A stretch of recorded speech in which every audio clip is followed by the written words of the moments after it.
Nicholas Romanov was the last Tsar of Russia. He's remembered for being hot, soft-spoken, and getting his whole family shot up in a basement. Surviving the Russian Revolution wasn't exactly one of his strong suits. Welcome to the story of Tzar Nicholas II of Russia. Born Nikolai Alexandrovich Romanov, May 18, 1868. The Grand Duke was born just outside St. Petersburg to his father, Alexander III of Russia, and his mother, Maria, who was a Danish princess. Little Nicholas was the first of 6 children for the very unusual Russian couple. His father, Alexander, was originally the Spare of Russia, but was promoted to heir after the death of his older brother, and Nicholas's mother was born Princess Dagmar of Denmark, and she was praised for her beautiful features and dark eyes. Traits that one day Nicholas would inherit himself. Nicholas's mother was sisters with the wife of Edward VII over in the UK, who also passed down her strong features to the future King George V, making King George and Nicholas first cousins and also borderline identical twins. And Nicholas's father, Alexander, was largely of German descent, but he had that large, burly, grizzly bear look that made him look like a hard-working Russian peasant. And in this time, manly shit is all the rage, so he's like bending forks with his bare hands as a party trick, and the ladies love it. The Romanov family is part of a centuries-long rule of Russia. And by the time Nicholas and his siblings are born, Russia is huge and has an extremely colorful past. Though Russians were making strides in modernizing the country's ruling systems, and they were facing huge struggles with governing the class consciousness in this incredibly diverse population. But Nicholas doesn't have to worry about all this just yet, since he's just a little taught. He's being raised by his governesses and doing his studies. But by around 10 years old, the boy's education becomes more serious and military focused, learning important languages like French, English, and German in addition to his Russian studies. And all the classics like history, geography, science, math. His favorite subject was, of course, history. He probably watched all my videos. In his later education, he learned from prestigious English scholars and adopted that snooty, uppity bullshit attitude that the English are famous for. And being reserved and proper really just made him look weak to the Russian people. And when Nicholas is in his early teens, some crazy shit goes down in Russia. A socialist revolutionary organization named the People's Will blew off his grandfather's legs with a bomb. And assassination attempts on the royal family is not exactly unprecedented because they had tried to off him like half a dozen times before this. Though, of course, unsuccessfully. Russia had been making some progressive steps up until that point, but after the death of Nicholas's grandfather and his father, Alexander III, took the throne, Alexander honored his father's memory by building the Church of the Savior on Spilled Blood at the site where they had blew up his dad, and cracked down on the leftists, undoing previously passed liberal reforms and putting up a tough guy authoritarian front. And then he went ahead and prosecuted the people who killed his dad by blowing off his legs, which did cause a lot of the friends and family of the revolutionists, like Vladimir Lenin, to become more extreme. But regardless, Nicholas's father is now the Tsar of Russia, and Nicholas is the Tsarevich. So he's continuing on with his studies, and when he turns 17, he has a more serious focus on politics and economics and law. Boring. But around this time, the royal family also gets in a friggin' train accident and the roof collapses. Luckily, Nicholas's father, Tsar Alexander III of Russia, is basically a human bear. So he just holds up the collapsed roof himself so his whole family can escape. The family seemed fine, but the Tsar did have some lingering health issues after that. By 19, Nicholas is taking his place amongst the guards officers in the military. He's kind of just living that royal teen lifestyle. He's out there eat, pray, loving around Europe, Asia, and the Middle East. And while Nicholas was off traveling in Japan, a man tried to assassinate him with a fucking saber. Some cop in Japan was just going like Kill Bill on him, and then his cousin had to like step in and save him. It was a whole thing. And so Nicholas is like sayonara and took his ass home. And now Nicholas is in his early 20s, so his life and his career is pretty much just sitting in on meetings for councils and committees. He starts up a scandalous love affair with a 17-year-old Polish ballerina. And she was well liked by the royal family, but she was never considered for marriage since the Russian prince would of course marry a European princess. And he had actually met a European princess a few years before that he was quite interested in, Princess Alex of Hesse by Rhine, who was known as Queen Victoria's favorite and most beautiful granddaughter. Nicholas pursued a relationship with the young princess, but her grandmother, Queen Victoria, advised her against the match. Victoria warned her granddaughter that the political instability in Russia was too dangerous for Princess Alex. But in April 1894, when they both attended her brother's wedding, he proposed to her. And she told him to fuck off because she didn't want to convert to Russian Orthodox. But after giving it a few days, she changed her mind and she agreed to marry the Tsarevich. She changed religions and she eventually would go balls to the wall in her new faith. In the very same year as Nicholas's happy engagement, his father, Alexander III of Russia, fell incredibly ill with kidney disease. He died November 1st, 1894. And in his father's passing, Nicholas became Tzar Nicholas II of Russia at the age of 26. Less than a month later, while the court was still in deep mourning, Nicholas would marry his princess bride, and Princess Alex would make her royal transition to Empress Alexandra of Russia.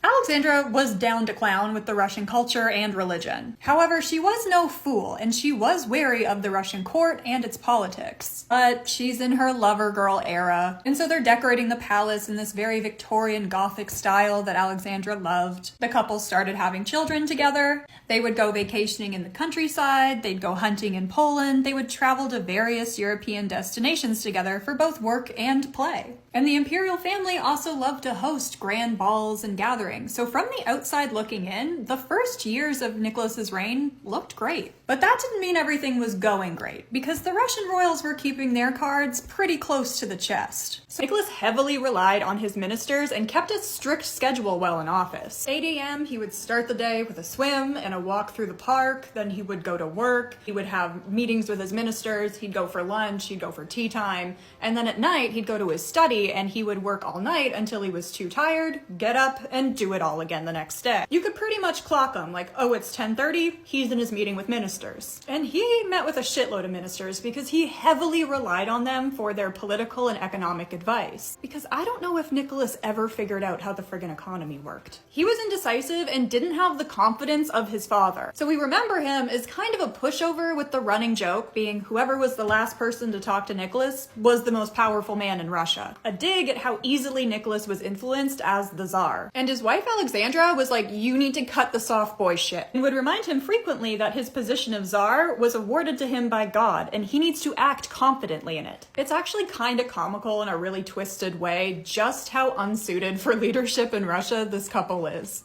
Even the coronation in 1896 was a goddamn mess. On May 26, 1896, Nicholas was crowned in a painfully boring ceremony in Moscow, and a couple days later, they threw a banger celebration for the coronation. And by 6 a.m., 500,000 people had flooded the area, with the royal couple set to join them in the afternoon. However, the couple would not get to join the party, because the sheer amount of people was already an occupational hazard, but when rumors started to fly in the crowd that there weren't enough souvenirs, the people at the back started to push their way forward, causing a stampede that ended the life of over 1,000 people and injured thousands more. A massive, unimaginable tragedy that the royal couple now had as their first impression to the Russian public, made worse by Nicholas and Alexandra attending a grand ball that evening held by the French embassy to celebrate the Franco-Russian alliance. So the couple didn't even want to party, and they went to visit all the victims of the souvenir stampede the very next day. It was too little too late for the Russian public. And Nicholas's style of ruling didn't exactly do much for his dogshit reputation.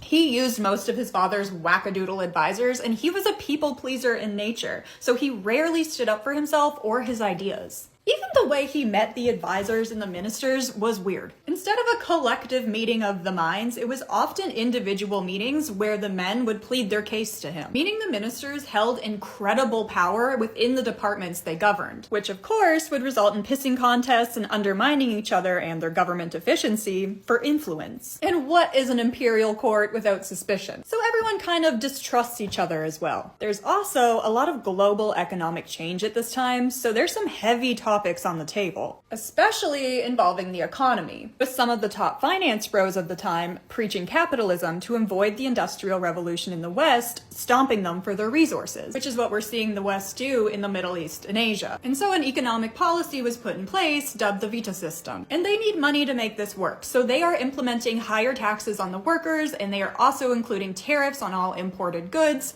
hoping to use that extra money to invest in their own industry and technology. But Marie and the aristocrats of Russia were more traditional in their beliefs and thought that that capitalism sounded like pussy shit, instead hoping to spend money to develop Russian agriculture and resources. But Nicholas sided with the finance bros. And though the world is changing fast, Russia is holding its influence pretty well. And in comes the Russian Industrial Revolution. And it has all the hitters of any good indie revy. Mass immigration of workers to the cities, increased number of skilled workers, and criticism of power, especially imperial power. And because the living and working conditions were crusty dusty, we're seeing the development of trade unions and peasant protests / riots. The city dwellers weren't the only ones pissed off either. The taxes and tariffs attributed to a higher cost of living in the countryside as well. People were starving, and these economic policies were creating famine in the Russian population. The university students also showed out, demonstrating against what they saw as out-of-control conservative policy. Plus, the Russians are kind of bugged out about his English-loving wife, because she just keeps popping out daughters, and in Russian law, only a son could inherit Nicholas's crown. So baby, we are shaky on all fronts. And near the turn of the century in 1900, there were clear opposing groups to Nicholas's rule. We have the Socialist Revolution Party, which you might remember by their previous name, the People's Will, from the last video. They're the ones that blew off his grandpa's legs. They believed that Russia belonged to the hands that built it, and the working class and peasants should band together to overthrow imperial forces of the Tsar. And they were real as fuck with it. Assassination was always on the table. We also had the Social Democrats, who leaned towards Marxism with the belief that the city workers would viva la revolution them. The Social Democrats had some infighting though, and would split into two fractions, with Vladimir Lenin and the Bolsheviks on the extreme side,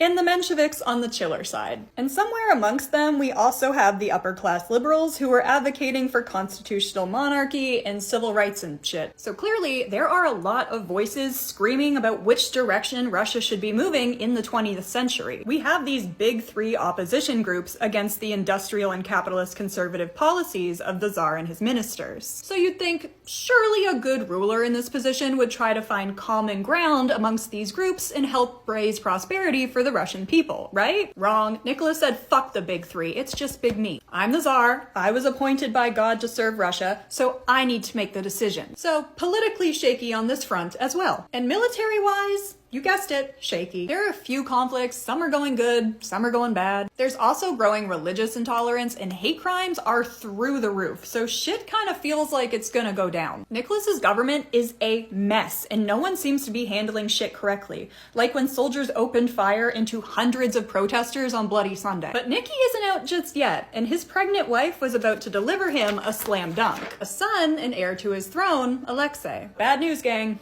That doesn't go so well either. Now that I've explained all the boring political and economic structures to you, we need to get into the kids. This family absolutely cannot catch a break. Starting with the newest addition, baby Alexei. He was the fifth child and only son of Nicholas and Alexandra. And this was so exciting because he was the long-awaited male heir of Russia. But the good vibes quickly soured because little Alexei had an excruciating deadly blood disorder called hemophilia, a condition that prevents blood clotting, so minor injuries like scrapes and cuts can cause significant swelling, bruising, and even death. And they knew something was wrong right away too, because when they cut his umbilical cord, it was a gusher. Since the Empress Alexandra had lost multiple family members to hemophilia, it was no secret it was passed down through her genetics. And Alexandra is quite literally worried sick. So she's turning to God and she's getting real weird with it, doing all sorts of wild shenanigans trying to keep her son safe. All while the Russian public speculated about his health. Because every time they see the young boy in public, he's being carried around by the military. So they're like, there's something going on here. And for Nicholas in this time, his shit is in ruins. The Russian military is getting spanked by the Japanese, the economy is paralyzed by labor strikes, his wife's weird, and his son is gushing blood. So he tries to moderate all this unrest by signing an order that would essentially give the Russian people a prime minister and a council of ministers with legislation power. But this mostly just turned into a blatant power grab by his main capitalistic loving advisor, Sergei Veta. So in response, Leon Trotsky and his Soviet of Workers deputies were forming in St. Petersburg,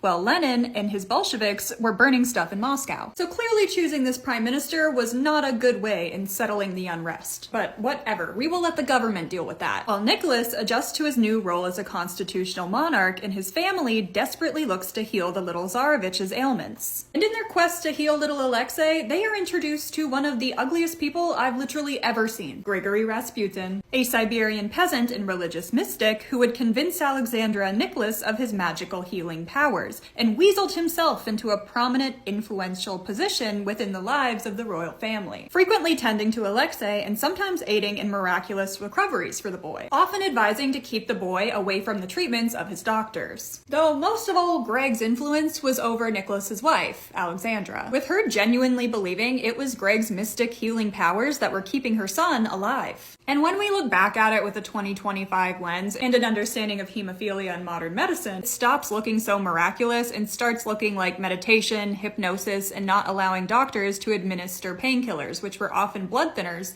and the boy had a blood clotting disorder. But Greg is a fucking freak, and he acts like an uncivilized donkey. And soon, rumors begin to swirl that the Tsar's wife Alexandra is his lover, and people start to take note at how much power this clearly deranged freak has over the royals, especially with Nicholas's reputation of being easily influenced. And so the Russian prime minister is like, get that embarrassing freak out of here. And even Nicholas was over Grigory Rasputin's bullshit eventually. But his wife's loyalty to old Greg and her belief that he was the one thing keeping her son alive, Nicholas couldn't just expel Rasputin and then heaven forbid the boy dies and it's his fault somehow. Superstition is a wild thing, folks. Times are tense, but then the prime minister gets shot dead by leftist revolutionaries. Though some people did accuse Nicholas of being behind the assassination, since Nicholas didn't really seem to care about investigating the murder. His death also kicked off a bunch of bullshit and infighting within the government, so work is just really stressful. And then in 1913, we hit 300 years of Romanov rule. So they're having a big ol' celly, and Nicholas starts to feel good about himself as a ruler again, after seeing crowds celebrating his family like this. But the way most Russians felt about him was that he sucked ass, and they hated having no political representation within their own government. And meanwhile, in the rest of Europe,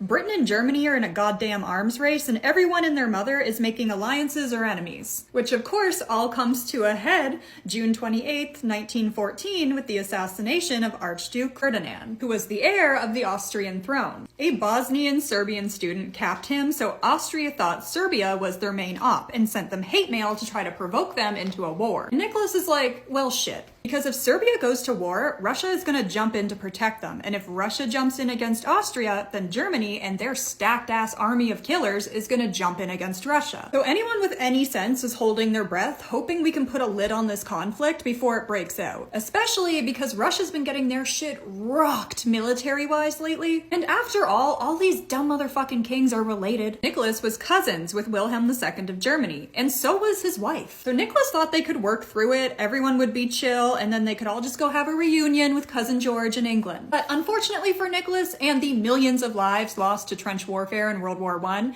they didn't calm down, and no one was chill about it. Germany was declaring war on Russia and France and invaded Belgium. So then the British tagged in against Germany as well. Obviously, wartime is fucked always, but it does have a funny way of sparking national pride. The people's view of Nicholas was a lot softer at the start of the war. But as the conflicts wage on and Russia's getting mixed results, attitudes start to shift. The military heads in Russia are all being shuffled around, and Nicholas has to take on more and more responsibility and power within the military. Which is kind of crazy, because what the fuck does he know about war strategy? And while the Tsar is off being distracted by World War I on the other side of the city, we have revolutionary ideas making moves in the nation's capital. The ministers and government were really butthurt about Nicholas taking on more military power and felt he was acting outside of the parameters of their new system. So they all went on strike, which of course pissed off Nicholas because he's like, oh my god, can you guys do anything right? We are literally in World War I right now. And decided to just clean house and replace them with a bunch of yes men. Just so annoying. And back in rural Russia, as the war pushes through Europe, the Russian people are struggling with so many resources going towards the war efforts. Inflation was rising, food transportation sucked, so there was food scarcities and a general unhappiness growing within the Russian population. And we're around 1916 at this point, and no one thought the war would wage this long, so it's a bit of uncharted waters for everybody. And if you're wondering where his family is, they're around. His wife Alexandra was taking on a larger role within Russian domestic affairs, which caused some distrust amongst the Russians because why was this lady of mostly German descent advising us while we're fighting the Germans? But Alexandra was actually down for the Russians, and she thought that her German cousin and brother were being big-time brats. Nicholas's wife and daughters also assisted in nursing during the war efforts. Alexandra is a huge sticking point for people, and her reputation is only made worse by Gregory Rasputin. Finally, Nicholas's family just got real fucking tired of Rasputin and ended up killing him at a palace in St. Petersburg. Nicholas didn't really seem to mind though. But politically, going into 1917, shit is fucked. Government is pushing for a democracy free of the Tsar, and Nicholas is being pulled in 45 different directions with 45 different problems and no solution to any of them. So what is a Romanov to do? Nicholas's authority and life seems to just be collapsing in on itself. What happens next is monumental. The Russian government has basically given Nicholas an ultimatum. Essentially, abdicate your throne and get lost, or we're gonna fuck you up. And Nicholas by this point has been through the ringer, so he's kind of like, all right, chill out, psychos, I'll abdicate the throne. And chooses to abdicate in favor of his little frail son, Alexei. But then quickly realized that wasn't gonna work out because we are kind of in the middle of World War I right now, and Alexei's veins bust open driving down a bumpy street. I genuinely can't think of a worse leader during this time period, actually, than Alexei. Nicholas would realize this as well, and ultimately ended up choosing his younger brother Michael to step in instead. And Michael's looking around like, boy, I'm not doing that shit. That's a death trap. They don't even want a monarchy. Just a needlessly complicated political structure at the moment. And with the future of the royal family in the toilet, Nicholas gave one last address on March 21st to try to spark military confidence in the new government, and then was promptly arrested that afternoon and was taken with his family to be kept in confinement. They lived together in confinement for 5 months, and though this was an immeasurable fall from grace and the guards were crazy as shit to them, Nicholas was kind of relieved. Russia had been a fucking nightmare to govern, and him and Alexandra kind of enjoyed not having the weight of the nation on their shoulders. Everyone kind of assumed the royal family would be exiled into Britain, where Nicholas's first cousin and mirror image, George, was the king. The Russian foreign minister even put in an official request to the English for Nicholas and his family's asylum. The British Prime Minister agreed to the asylum, but King George, who if you remember is cousins to both Nicholas and Alexandra, said no. Georgie didn't want his own high society getting any ideas about overthrowing a monarchy and decided to keep the Russians at bay. So they instead moved the family to Siberia, where they were actually pretty well liked and received, so the guards seemed much more sympathetic here. But then, in November of 1917, Lenin and the Bolsheviks overthrew the Duma, or Russian government. Which of course leads us down some more insane, horrific shit for the Russian people under Lenin, but in terms of Nicholas and the royal family, the plan wasn't quite as clear. And so his colleague, Leon Trotsky, was like, I have an idea. Why don't we bring him here, hold a mock trial, and then execute him? And that idea sounded mint, so they called Nicholas and his family into the city. Only Nicholas, Alexandra, and his daughter, the Grand Duchess Maria, actually got on the train, however, since little Alexei was very ill from his hemophilia and was left behind with 3 of his sisters. Because in addition to serving as nurses during the war, Nicholas's daughters also served as nurses to Alexei. Because of this, they missed all the action when their parents' train got hijacked on the way to the city. Bolsheviks intercepted the train, and the family was imprisoned in some dude's house dubbed the House of Special Purpose. But a short time later, the family would be reunited when Alexei's doctor and a handful of servants accompanied the children to join the rest of the family. No one really knows the right way to handle this family, and no one really trusts each other, so the whole thing is just kinda weird, with Nicholas and his family being heavily monitored. And for months, they are kinda just chilling while the world burns and the government argues about what to do with them. And the government needs to make a decision fast because a war is going on and the Czechs are advancing towards Ekaterinburg, where the family is being held. And so,